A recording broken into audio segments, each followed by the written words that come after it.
Hello, it's Colleen Mitchell with CMG Home Loans, and I am here with Angela Jaspin, and we are Homes and Loans. Today we're going to talk about, It's okay. Taxes, homesteads, how they affect the loan. Yeah. Today we want to talk about the importance of closing before the end of the year for the homestead exemption. So we have buyers and sellers that are contemplating, should I buy, should I sell?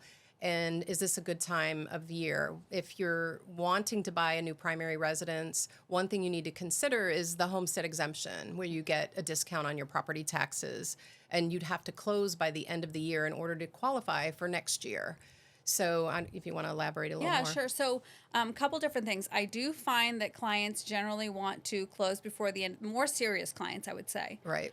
Some people back off because it's the holidays and they want to wait until the first of the year, but more serious buyers and sellers want to close before the end of the year for tax purposes, not only the homestead, but just for tax purposes in general. Right. You know, and as far as the homestead, that you have to close by the end of the year, but they have until March 31st to file it.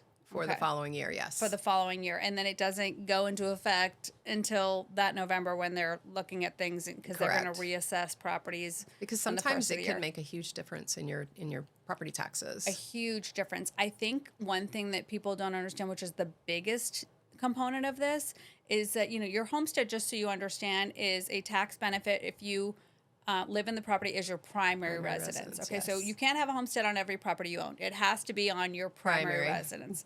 And so by doing that, you usually get a $25,000 deduction off the assessed value, and then another $25,000 for like the home. So generally, you get yourself $50,000 exemption. Yeah. And then there are additional exemptions. Yeah. So like if you're a disabled veteran, you get an extra $5,000. If you are seniors. They get over 65. Over 65, if get you're an blind, additional exemption. I mean, there's a bunch of different reasons, and you'll fill out the form. So generally what happens is, so when I close on a deal with a client, we always send them an email being like, here's your reminder to file for your homestead. Well. Mm-hmm. Yeah, because it's just important. You do not, the biggest thing I think people don't understand is so the Save Our Homes Act, just to back up for a second, states that the property taxes can't increase by more than 3% a year on your homestead. Okay, so you're capped at 3%, which is wonderful, except there's one exception, and that's when you have a new owner. So if someone owned that property and they bought it in 1975 for $50,000, and then you bought it from them in 2025 for $600,000, okay, the taxes might be like $200 because they're just paying since 75, okay? 3% increases, not that much, okay? But now you're going to be reassessed at the new sales price at whatever, $600,000. So your taxes are going to go up substantially. And that 3% cap doesn't go into effect until after that first original new assessment happens. Yeah, and we a lot of times we will estimate those taxes for the new homeowner because we don't want them to be surprised. Yeah, otherwise you're going to have a huge escrow deficiency. Huge shortage, and trust me, I've gotten those phone calls. Even those clients that we counsel and tell them about applying for their homestead and they forget. Mm-hmm. And then they get that big tax bill, and then they're calling me going, hey, what happened? Why do I have this escrow shortage? Yeah. So then we have to kind of go back, and then I realize, you didn't file for that homestead. While we're on this, can you explain what happens when someone has an escrow shortage?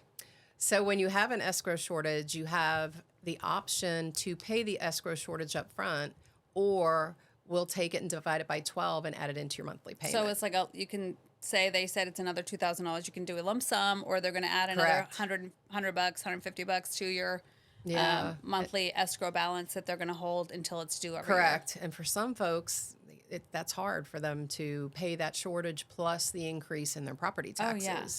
So it could be a big financial strain for somebody that gets that wasn't increase. Anticipating that, for sure. Correct. And that's why, it's funny because when I send buyers like to you to get qualified, and you always ask me, what are the taxes? And then you're going to try and calculate them based on what the new sales price will be. We let them know that, but from the lending side, we use the previous tax bill for the loan. But we let them know up front, hey, it's going to be adjusted. This was assessed at $200,000 and you're paying $5,000, so you're going to have a huge increase. So we want to make sure that our buyers are informed of what that tax bill is going to look like. It's so funny when I think back to when I was looking at properties with my husband when we sold our last house, and every house we would go to, no matter how wonderful it was or not, he would say to me, what are the taxes? What are the taxes? Because even if we pay this puppy off, we still have taxes. Exactly. And it's so discouraging. On a side note, I super hope that this new getting rid of property taxes for homestead buyers passes next year. Please vote for it. Yeah. I mean, maybe I'm being, a little naive about it, but the idea of not having to pay property taxes on a property I own. Just imagine what that could do for home buyers. Oh, it's amazing. I mean, taxes and insurance are such an issue right now. Especially in Florida. So, Insurance alone is a huge issue. So you think if you could at least take, even on an average home, you're spending $5,000 a year on your real estate taxes. On most homes in, say, the Windermere area where I am, I mean, that is upwards of $15,000 a year. So even when your house is paid off, you are literally paying over, $1,500, $1,000, $1,500 a month in perpetuity forever for a house you own to the government. Right. I mean, it's my son recently bought a house and he's 100% disabled. Yep. So he was able to qualify for a much bigger home only because he wasn't having to pay property taxes. So I feel like that would be such a win-win if that happens. Yeah, that's true. I don't know that it will, but let's hope. I hope so. I got to tell you, I'm really hoping for that one. We have a lot of, tourism here, and so I'm hoping we can make that money up somewhere else. Yeah. But again, it's not going to be Fingers crossed. for everybody. It's going to be just for homeowners or over 65 is what I'm hearing. I don't know what the... Hey, that would even be fine. Yeah, too. I think that's fine too. I think it would be good. So anyway, another big aspect of the homestead thing, what we were saying, by closing by the end of the year and filing by March 31st, is this thing called portability, which I think a lot of people don't know, don't understand. I didn't know it until I personally went through it, and it was a pain. So I've always told my clients, make sure you file for your homestead so you can get that discount on the assessed value and bring your tax bill down.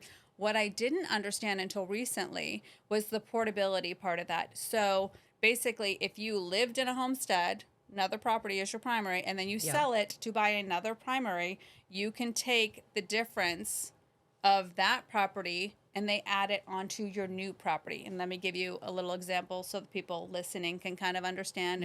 And so if you owned a property for several years like I did, and when I bought it, it was assessed at $400, and when I sold it, it was assessed at $650. They take that difference of $250,000, right? And then I ended up buying a bigger property, okay?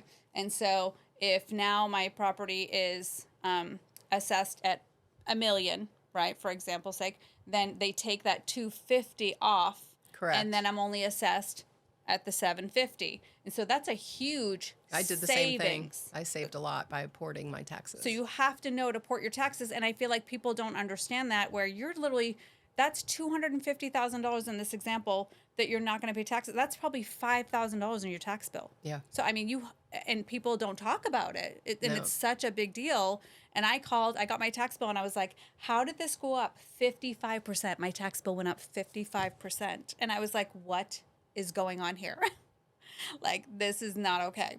And then so I get on the phone with them and we're talking through it, and then she says, well, you'll be better off to go in. I go into the tax collector, and then another surprise. So we put our house in the name of a trust, which I think most people do, especially if you own multiple properties. They thought it was a new sale?